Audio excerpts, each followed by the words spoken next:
महज 24 घंटे के अंदर हिजबुल्लाह लड़ाकों ने इजरायली सेना पर ऐसा खूंखार और बेरहम हमला किया है कि इजरायल के प्रधानमंत्री नेतन्याहू और रक्षा मंत्री योआव गैलेंट के होश फाख्ता हो गए हैं। इजरायल को रत्ती भर उम्मीद नहीं थी कि हिजबुल्लाह तेल अवीव के पास इजरायली सेना के गिलॉट बेस को तबाह कर सकता है। हिजबुल्लाह के चीफ नसरल्लाह ने डंके की चोट पर दावा किया है कि हिजबुल्लाह ने रॉकेट और ड्रोन हमलों से इजरायल के 22 सैनिकों को मार डाला है। लेबनान के अल मयादीन टीवी चैनल ने हिजबुल्लाह और यूरोप के अपने सूत्रों के आधार पर जो दावा किया है वो हैरान करने वाला है। लेबनान के अल मयादीन टीवी चैनल के दावों के मुताबिक इजराइल पर हिजबुल्लाह ने 2 चरणों में हमले किए हैं। हम आपको एनिमेशन के जरिए समझाने की कोशिश करते हैं कि आखिर हिजबुल्लाह ने इजरायली सेना पर इतना बड़ा हमला कैसे किया है। अल मयादीन टीवी चैनल के मुताबिक हिजबुल्लाह ने इस बार ऑपरेशन अरबाइन के तहत इजरायली सेना पर हमला किया है। खबरों के मुताबिक हिजबुल्लाह लड़ाकों ने इजरायल की राजधानी तेल अवीव से कुछ किलोमीटर दूर इजरायली सेना के गिलॉट बेस और ईन शेमर एयरबेस को निशाना बनाया है। हिजबुल्लाह ने हमले के पहले चरण के तहत इजरायल की खुफिया यूनिट 8200 को निशाना बनाया है।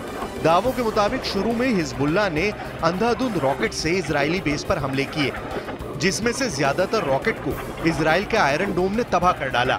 हिजबुल्लाह का दावा है कि ऐसा उसने जानबूझकर किया था ताकि आयरन डोम की प्रतिरोध की क्षमता को खत्म किया जा सके। इसके बाद हिजबुल्लाह ने इजरायल के गिलॉट बेस पर दूसरे चरण का खौफनाक हमला किया। हिजबुल्लाह ने अचानक सैकड़ों ड्रोन से इजरायली बेस पर हमले कर दिए। ड्रोन का हमला इतना तेज था कि गिलॉट बेस में बैठे इजरायल खुफिया यूनिट 8200 के सैनिकों को बचने का मौका तक नहीं मिला।